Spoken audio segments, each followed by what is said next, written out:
Halo teman-teman, selamat datang kembali di channel Ani Darmawan bersama saya, Ani Darmawan. Oke, kita masih di series pengantar elektronika dan instrumentasi. Dan saat ini kita akan membahas seputar instrumentasi dasar dan instrumentasi industri ya. Ini kita series episode keempat ya kalau nggak salah, episode keempat dari seri pengantar elektronika dan instrumentasi. Oke, kita tidak perlu berlama-lama, kita langsung masuk aja ke materinya. Oke, tadi ada instrumentasi dasar dan instrumentasi industri. Sekarang kita coba kita bongkar per masing-masing tersebut. Sekarang kita mulai di instrumentasi dasar ya. Instrumentasi dasar itu intinya adalah alat-alat penanti yang dipakai untuk pengukuran atau pengendalian dalam suatu sistem yang lebih besar dan lebih kompleks.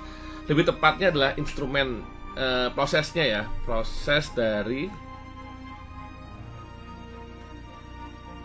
alat-alat dan penanti yang dipakai dalam melakukan pengukuran, intinya gitu. Karena alatnya itu disebut sebagai instrumen. Instrumen adalah alatnya, dan instrumentasi bisa dibilang prosesnya atau keilmuannya dan sebagainya. Itu instrumentasi dasar. Jadi basic yang memang dipakai untuk pengukuran dan apa gunanya kita ukur, otomatis untuk dikendalikan dalam suatu sistem yang lebih besar dan lebih kompleks. Dari definisi tersebut jelas bahwa dalam instrumentasi terdapat dua kegiatan yang merupakan dasar dari instrumentasi, yaitu mengukur dan mengatur. Jadi nggak hanya diukur, tapi ada mengukur dan juga mengatur. Oke. Nah, sekarang kita fokus di pengukuran. Pengukuran itu apa sih? Pengukuran adalah proses memperkirakan atau menentukan besarnya kuantitas, panjang, massa, apalagi suhu. Yang penting yang jelas dia terkait dengan dimensi fisika. Ada satuannya, jelas satuannya adalah misalkan tadi panjang itu adalah meter, massa adalah kilogram, tadi apa lagi, suhu itu adalah ada Celsius, ada Fahrenheit dan sebagainya, atau sudut itu ada derajat, ada radian dan macam-macam lainnya ya. Ada juga volume itu liter gitu kan, luasan itu hektar dan sebagainya. Nah, pengukuran panjang juga dapat digunakan untuk mengacu pada hasil spesifik yang diperoleh dari proses pengukuran. Oke, jadi prosesnya pengukuran panjang itu juga dapat digunakan untuk mengacu pada prosesnya ya. Sehingga kalau kita bicara pengukuran, maka akan ada beberapa istilah-istilah yang akan kita temuin. Sini ada 1, 2, 3, 4, 5, 6, 7, 8, 9, 10. Ada 10 istilah yang setidaknya akan kita bahas di sini. Apakah hanya ada 10 ini? Tidak. Ini setidaknya ada 10 ya yang bisa coba kita bahas. Yang pertama adalah kemampuan bacaan atau readability. Maksudnya adalah seberapa teliti sih itu suatu instrumen dapat dibaca oleh, atau dapat dibaca maupun membaca. Jadi dibaca oleh sistemnya sendiri atau dibaca oleh kita. Ya, jadi misalkan kalau itu derajat Celcius, suhu, itu seberapa teliti suhunya. Misalkan ada toleransinya dan sebagainya. Itu adalah kemampuan dia membaca suhunya. Atau kalau misalkan jarak tadi, panjang gitu ya, panjang lebar dan sebagainya, itu berdasarkan kemampuan membaca jaraknya, misalkan berapa meter dengan toleransi sekian milimeter atau sekian sentimeter atau sebagainya. Yang jelas ada toleransinya. Itulah kemampuan baca. Nanti masalah toleransi akan dibahas selanjutnya lagi.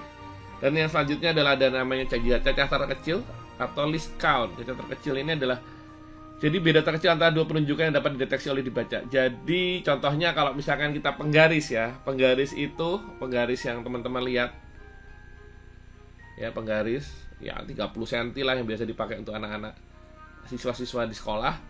Itu kan ada yang skala terkecilnya adalah, dia kan biasanya kelihatan ini sentimeter ya, sentimeter dan seterusnya. Misalkan gitu ya. Itu ada skala terkecilnya. Skala terkecilnya adalah dalam bentuk milimeter. Maka dia least count-nya adalah milimeter. Itu yang seperti itu. Maksudnya istilah cacah terkecil yang pasti bisa dibaca. Kalau timbangan, mungkin teman-teman pernah lihat timbangan untuk mengukur massa sayuran di mall-mall gitu ya, di supermarket gitu. Itu kan ada sampai yang terkecil tuh masih terbaca itu ada berapa, bisa sampai selevel, kalau itu timbangan gram maka bisa sampai mungkin miligram ya terkecilnya. Oke, kita lanjut. Terus yang selanjutnya adalah kepekaan atau sensitivity. Ini adalah perbandingan antara gerakan linear jarum menunjuk pada instrumen dengan perubahan variabel yang diukur yang menyebabkan gerakan itu. Jadi misalkan kalau misalkan yang berjarum ya, tadi misalkan ini ada timbangan. Ini timbangan roti itu kali ya. Ini kan. Kita taruh di sini adalah berat misalkan 1 kilo. Sorry, bukan berat ya, massa 1 kilo. Maka dari 0 ini misal 1 kilonya tuh di sini ya. 1 kilonya di sini ya. 1 kilo di sini. Jadi jarumnya dari titik sini ke titik sini itu seberapa cepat dia berubah itu nanti akan tergantung dari sensitivitasnya. Jadi dia seberapa sensitif untuk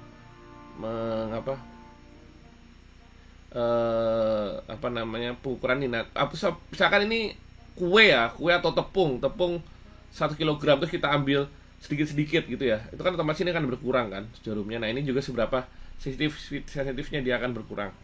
Oke, ini adalah yang masalah dari tadi kepekaan atau sensitivitas.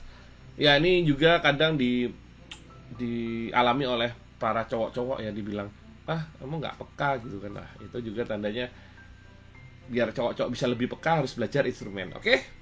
Atau instrumentasi. Sekarang kita ke histerisis. Histerisis itu apa? Histerisis adalah perbedaan bacaan bila nilai besaran yang diukur atau didekati dari atas atau bawah. Maksudnya apa? Jadi misalkan ini nih.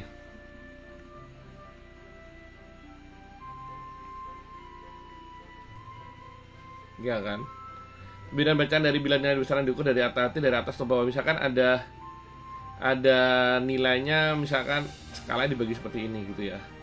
Jadi dia tuh sebenarnya, kok saya perbesar lagi ya, ininya tuh dia di antara, misalkan ini nih nilainya tuh ini, dia tuh apakah jika diukur dari sini sama diukur dari sini itu sebenarnya pasnya di mana sih? Nah itu adalah urusan dari histerisis ya.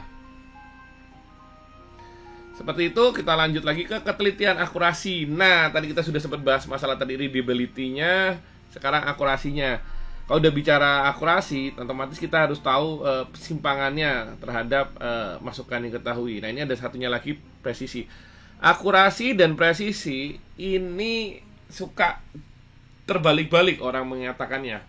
Akurasi dan presisi ini adalah hal yang berbeda.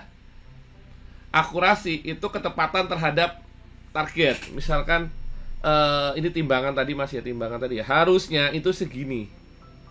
Harusnya segini. Yang benar tuh nilainya misalkan segini. Ini misalkan 3 kilogram gitu ya. Kita mengukur berat 3 kilogram, tapi dia di sini. Ini aktual. Maka kan terjadi selisih. Ya kan, terjadi selisih. Nah, ini dibilang tingkat akurasinya kurang gitu loh. Ini simpangannya. Ya. Nah, kalau dia misalkan akurasi 100%, maka dia akan nempel. Akurasi 95% ya mungkin agak kurang ke atas atau kurang ke bawah, bisa jadi gitu ya, bisa kelebihan atau bisa kekurangan. Nah selanjutnya ada temannya adalah presisi. Presisi itu bukan lawannya tapi temannya, tapi dan tidak sama juga. Teman tidak berarti sama gitu ya. Maksudnya gimana?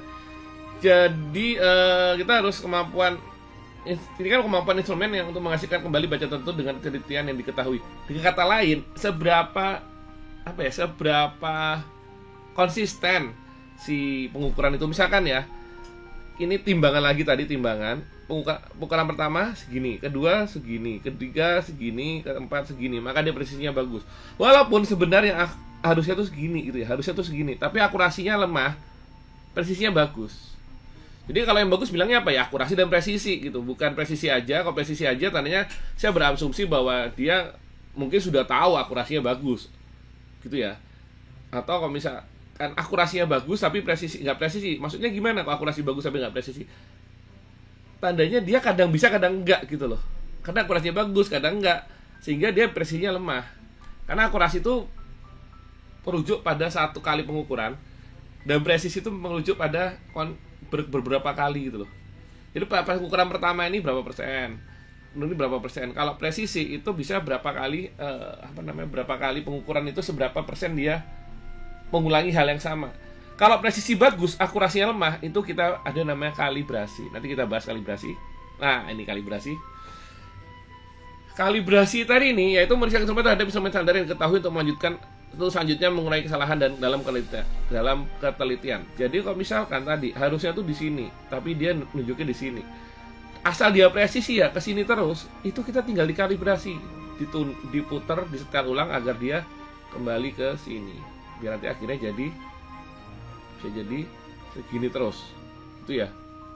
Misalkan ya. Jadi jangan sampai dia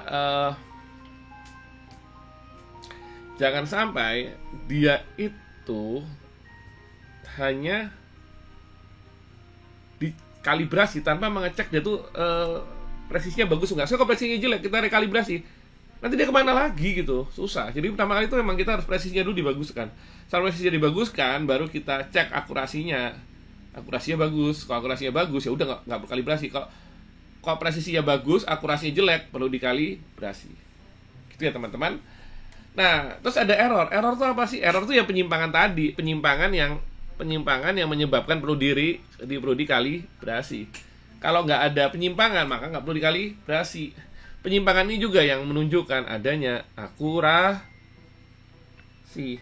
bukan presisi ya. Oke. Jadi ini ada temennya akurasi dan kenapa butuh kalibrasi. Itu adalah karena adanya penyimpangan atau kesalahan error ini. Nah, selanjutnya adalah resolution. Resolusi ini mirip dengan nilai tadi yang di depan tadi list. Kalau resolusi itu seberapa detail perubahannya, dia bisa berubah seberapa. Walaupun ya sama seperti kayak timbangan tadi yang di supermarket itu, dia bisa mungkin perubahannya per setiap miligram, setiap gram, itu yang kita sebut sebagai resolusinya. Karena kadang mungkin diketahui di angkanya bisa sampai 1 gram, tapi ternyata dia loncatnya bukan per 1 gram, mungkin per 5 gram gitu ya. Itu bisa jadi. Jadi dia per 5 sebenarnya, walaupun dia skala terkecilnya dalam bentuk gram, tapi ternyata loncatnya setiap 5 gram. Ya, itu bisa jadi. Atau setiap 4 gram dan seterusnya. Oke, selanjutnya ada transducer. Transducer itu apa sih? Ya, ini sudah agak beda dengan yang sebelum-sebelumnya. Transducer adalah piranti yang dapat mentransformasikan suatu efek fisika menjadi efek fisika lain. Itu dengan kata lain dia mengubah dari transformasi, ya, transformer itu yang robot itu yang bisa berubah gitu ya. Jadi dia mentransformasikan dari suatu dimensi fisika atau efek fisika ke dimensi lain. Contohnya apa? Mengubah misalkan suhu, ya, dimensi fisika suhu. Suhu ini ada satuannya, tapi kan diubah oleh transducer menjadi bentuk sinyal listrik. Kenapa sinyal listrik? Biar bisa diolah selanjutnya oleh pengolah atau controller atau prosesor ya. Karena yang bisa diterima oleh controller, prosesor dan sebagainya itu adalah sinyal listrik, bukan bukan suhu. Jadi misalnya gini ya, ini ada api ya. Api itu sini ada sensor. Sebentar. Ada sensor gini ya. Ini sensor suhu. Ini sensor suhu ini akan masuk ke transducer.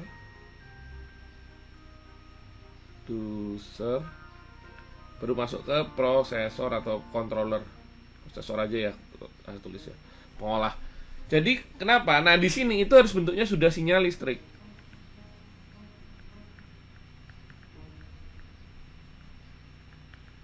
Di sini suhu.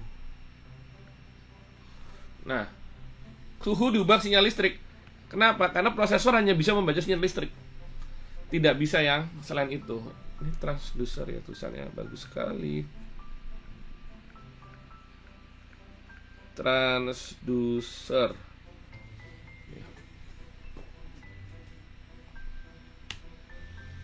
Oke, tadi beberapa istilah-istilah. Sekarang ada standar pengukuran. standar pengukuran dibagi ada 4: internasional, primer, sekunder, kerja. Apa aja sih itu? Kita langsung check it out, kita cek semua satu.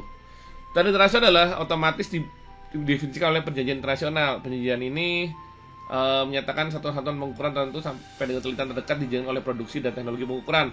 Ini ada macam-macam. Contohnya standar SI itu satuan internasional yang isinya ada MKS, meter, kilogram, second. Contohnya itu yang menjadi standar internasional. Walaupun ada yang juga memakai CGS, cm, gram, second, atau ada yang menggunakan mile, pounds, dan second atau hour, is okay, nggak masalah. Yang jelas standarnya yang mana gitu. Terus yang kedua, standar primer dipelihara oleh laboratorium standar internasional berbagai negara. Satu fungsinya adalah memeriksa dan mengkalibrasi standar-standar sekunder. Jadi ini sebagai standar primernya. Misalkan contoh standar berat massa 1 gram itu atau 1 kilogram itu seberapa sih, itu ada kalau nggak salah di museum mana atau di lab mana itu yang menyimpan inilah namanya 1 kilogram sebenarnya gitu. Sehingga dipakai untuk mengukur bahwa untuk menghasilkan 1 kilogram berikutnya ya. Oke, kita lanjut ke berikutnya. Ada namanya standar sekunder. Ini saya cek bentar. Oke, masih. Oke, standar sekunder merupakan acuan dasar bagi standar yang digunakan dalam laboratorium pengukuran industri. Jadi standar sekunder itu merupakan turunan dari standar primer tadi yang sebelumnya. Ya, nah itu yang dipakai untuk laboratorium pengukuran di industri.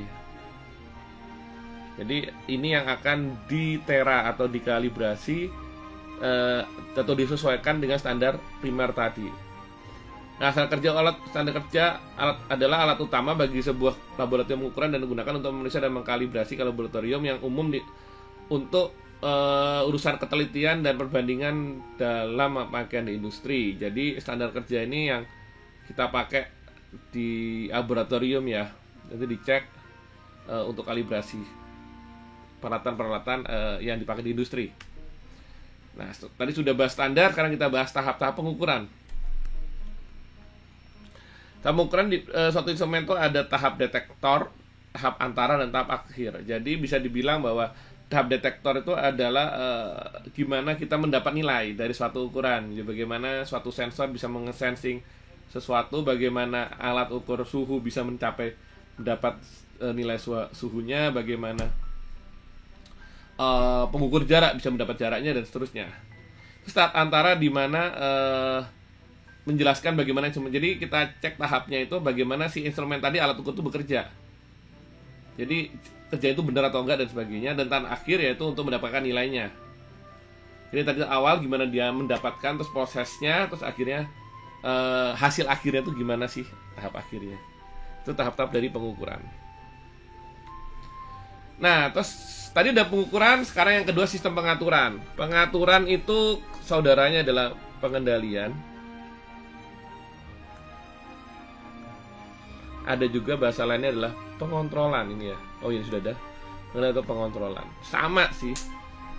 Nah, jadi dalam instrumentasi industri sebagai upaya untuk mengkondisikan atau suatu zat atau besaran agar sesuai dengan yang diinginkan, baik secara fisika maupun secara kimia. Jadi kalau misalkan tadi 1 derajat kayak AC ya, kita ingin 1 derajat terus. Itulah gimana untuk prosesnya dari sistem pengaturan. Sebenarnya nanti ada sesi sendiri, bukan sesi ya, ada episode sendiri yang akan membahas putar sistem kendali. Tapi di sini ya nggak apa-apa karena ini akan kita kaitkan dengan industri dan masih umum sekali gitu ya. Walaupun nanti juga tetap umum ya. Karena harusnya nanti akan ada seri sendiri yang membahas tentang kendali. Ya, oke. Nah, isi dalam pengaturan ini ada namanya proses, set point, control variable, measure variable, nanti ada lagi, dan error, control output, manifold variable, dan FCE atau final control element. Apa sih itu? Nah, proses adalah jelas teman-teman sudah tahu, proses adalah gabungan dari peristiwa yang terjadi pada suatu tempat dan dikendalikan oleh suatu alat di mana suatu besaran tersebut dikontrol atau dikendalikan. Atau dengan kata lain, proses gampangannya adalah sesuatu yang menerima input dan menghasilkan output. Jadi dia memproses input, dan menghasilkan output, itu adalah proses. Gampangnya seperti ini. Terus ada namanya set point. Nah, set point itu adalah referensi atau input yang diberikan. Inginkan kita merupakan harga yang diinginkan dari kontrol variabel. Nah, sedangkan kontrol variabel adalah besaran keluaran proses yang harus dikontrol. Jadi variabel kontrol itu gampangannya kalau kita gambar seperti ini. Ini ada set point. Sebenarnya sudah agak tapi nggak apa-apa sih. Nah, terus ini ada controllernya. Ini ada plan-nya atau sistemnya. Itu ya. Misalkan kita gini, maka set point ini di sini ada SP. Ya, dan yang dikendalikan adalah ya ini CV ini.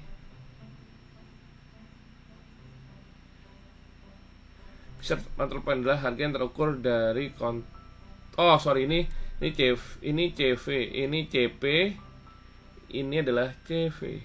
Nah, set point CV-nya di sini, yang besaran keluaran proses yang harus dikontrol ya, keluaran dari ini. Terus CP itu adalah harga yang terukur dari kontrol variabel. Jadi variabel yang sudah terkontrol harganya ini. Ini yang kita baca, ini CP-nya, ini CV-nya, ini CP-nya. Itu ya gampangannya. Tapi nanti ini sudah closed loop ya. Nanti ada pembahasan closed loop di belakang. Tapi nggak apa-apa. Biar lebih enak, biar lebih jelas lagi, saya gambarkan aja. Oke, seperti itu. Terus ada error. Nah, error tadi di sini error ada di sini, simpangan dari SP dan set point dengan control point ya, SP dan CP, sehingga sama dengan SP min CP ya, SP min CP. Oke.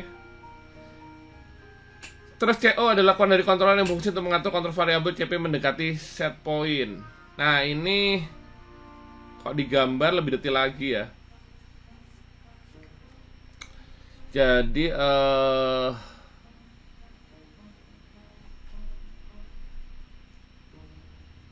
tandanya ini kalau kita gambar modelnya lebih detail lagi yang bagian kendali tadi. Tadi kan saya langsung CV gitu ya, kontrol variabel ya. Sebenarnya ini sebentar apa dikembali ya. Besaran keluaran proses yang harus dikontrol. Besaran keluaran proses yang harus dikontrol. Kontrol variabel.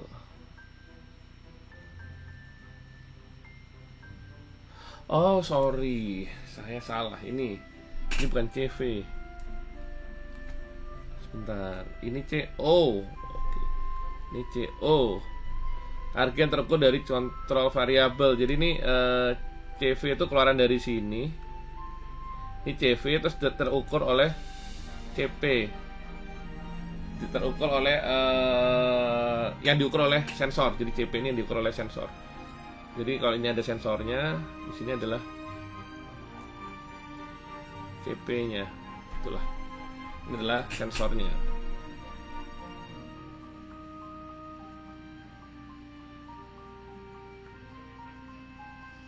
Ini sensornya. Oke, seperti itu. Terus ada manipulatif variabel adalah besaran yang diatur oleh elemen pengatur final terakhir. Oh ya, ini tandanya ini ada di antara K dan P tadi. Ini kan ada CP ya. Nah, sini akan ada namanya FCE, final control element, dan ini akan menjadi MV. Yang akhirnya jadi CV. Nah, begitu. Ini FCE, ini plan. Ya.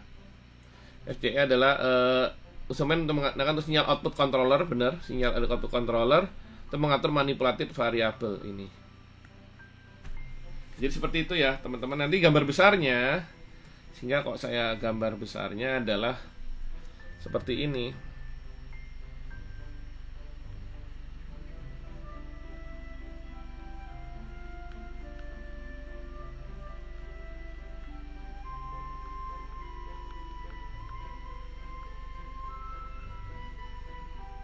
Ini set point.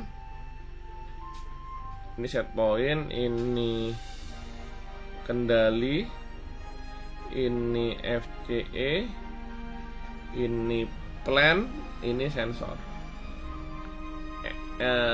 Ini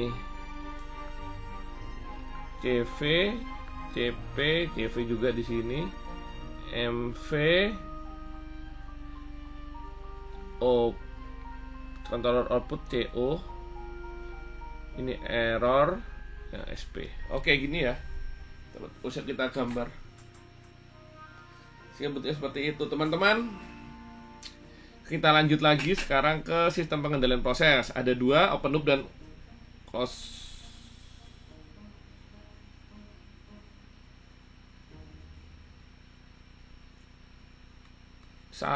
Mohon maaf, ini close loop ya, salah cetak saya. Ini tertutup. Oke, jadi ada sistem kendali loop terbuka, open loop, dan sistem kendali loop tertutup atau closed loop. Nah, seperti apa kita bahas. Closed loop ini ada dasarnya mirip seperti ini tadi yang sudah kita bahas ini. Ini closed loop. Ada tutupan, di feedback kan dia.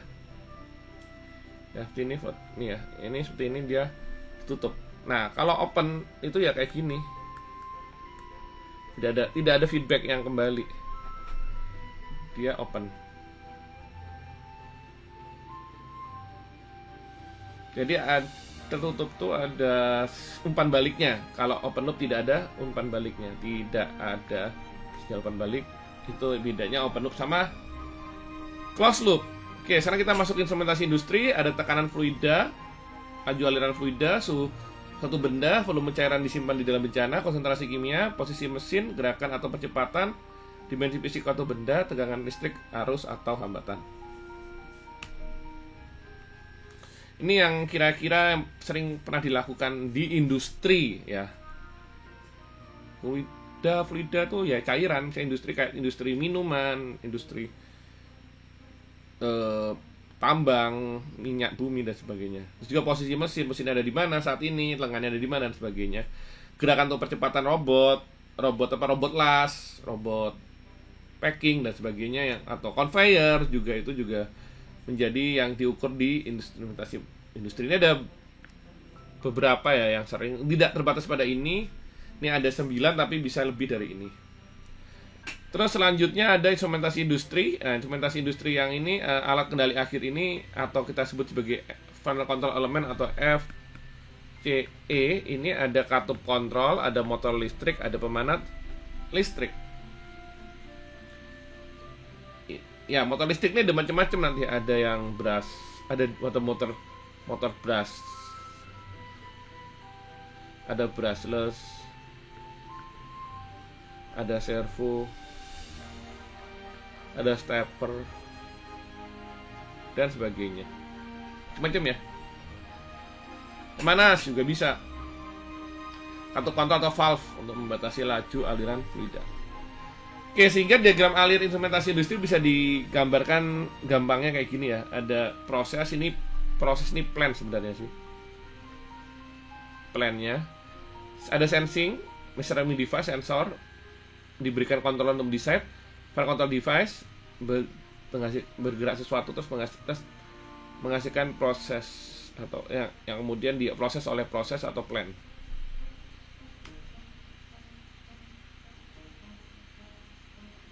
Seperti tadi, proses adalah sistem fisik atau dikontrol atau ukur ya, plan tadi. Plan ini. Proses variabel PV, fisiknya diukur dalam satu proses. Yang diukur itu apa, itu masuk ke PV. Terus set point-nya jelas SP seperti tadi. Dan ada PSE, primary sensing elemen utama yang akan mensensing sensornya. Untuk membaca, ini ada tegangan listrik, arus, hambatan, gaya mekanis, gerak, dan sebagainya. Itu PSE. Ada transducer, sudah kita bahas tadi di depan, mengubah suatu perangkat dari suatu dimensi ke dimensi lain. Terus ada transmitter ini yang menerjemahkan sinyal yang dihasilkan oleh PSE tadi ke sinyal instrumentasi standar dan dikirimkan. Dia tidak hanya menerjemahkan, tapi juga mengirimkan karena mentransmisikan. Ada lower and upper upper length value, dia singkat LRV dan URV. Nilai proses pengukuran dianggap 0% dan 100% dari rentang kalibrasi transmitter. Ada zero dan span, alternatif ada LRV, URV untuk 0% dan 100%. Ada controller, ada FCE yang tadi sudah kita bahas juga. EMV sudah dibahas juga tadi di sebelumnya. Automatic mode ini ketika semua berjalan secara otomatis. Manual mode ketika kemampuan pengambilan putusan masih bergantung pada manusia. Intinya gitu ya. Ini ada pengertiannya tapi gampangnya saya singkat seperti itu. Nah, ini contohnya ada sistem instrumentasi dan kontrol suhu pada reaktor kimia. Ini gambarnya. Di sini ada 3 sinyal. Ya, ini sudah ada contoh diagramnya. Ini kita nggak akan terlalu dalam ya karena ini banyak pengantar ya. Terus tujuan dari sistem kontrol di sini adalah untuk memastikan atau mempertahankan suhu dalam reaktor senantiasa konstan atau tetap sesuai dengan set pointnya. Ya, ada bisa kita bilang ada sistem kendali pasif yang untuk menjaga suhunya. Pasif ya, kenapa? Karena kita tidak bisa mengatur dia karena dia kita pasangkan begitu saja. Dan sistem kontrol yang aktifnya itu yaitu sistem kontrol yang mempertahankan suhu konstan dengan cara mengatur suhu bencana melalui throttling uap. Kita atur uapnya seberapa sehingga suhunya bisa tetap. Nah, sedangkan yang tadi yang ada jaket atau ada pelindungnya untuk mempertahankan suhunya itu kita sebut sebagai kendali pasif. Oke, pemancar suhu di bagian bawah vessel bejana. Ya, pada gambar ini tadi ini menunjukkan garis yang berbeda ya. Pemancar dalam sini juga sebenarnya komputer digital, demikian juga ada kontrolnya. Ini yang akan mengatur suhunya dan membaca suhunya ya. Ini ada garis putus-putus juga. Ini nanti teman-teman mungkin bisa pause atau di print screen gimana ya, biar bisa kelihatan semua. Oke, selanjutnya pada katup suhu sinyal tekanan pneumatik 3-15 PSI menerapkan gaya ke diafragma untuk menahan gerakan mekanisme katup melawan gaya penahan pegas. Ya, ini dan seterusnya teman-teman bisa baca sendiri prosesnya seperti itu. Ini adalah contoh sistem instrumentasi dan kontrol suhu pada reaktor kimia. Nah, misalkan diasumsi tidak digangguan pada reaktor, misalnya suhu reaktor meningkat karena suatu alasan, kemungkinan karena terjadi peningkatan suhu yang masuk ke reaktor, maka perlu diadakan pengontrol, yaitu mengurangi uap yang dialirkan melalui subung pemanas yang mengelilingi reaktor untuk mengoreksi perubahan. Jadi kayak itulah sistem closed loop-nya bekerja. Ini seperti ini tampilannya. Ini pada industri bir ya contohnya. Oke, mungkin gitu teman-teman, cerita singkat seputar instrumentasi industri dan instrumentasi data dan instrumentasi industri di seri pengantar dengan instrumentasi. Dan sekali lagi ini hanya sekedar pengantar cerita umum saja. Nanti untuk lebih detailnya teman-teman bisa mempelajari lebih dalam lagi seputar instrumentasi dan instrumentasi dasar dan instrumentasi industri. Oke, segitu dari saya. Terima kasih. Ketemu lagi di video berikutnya. Sampai jumpa.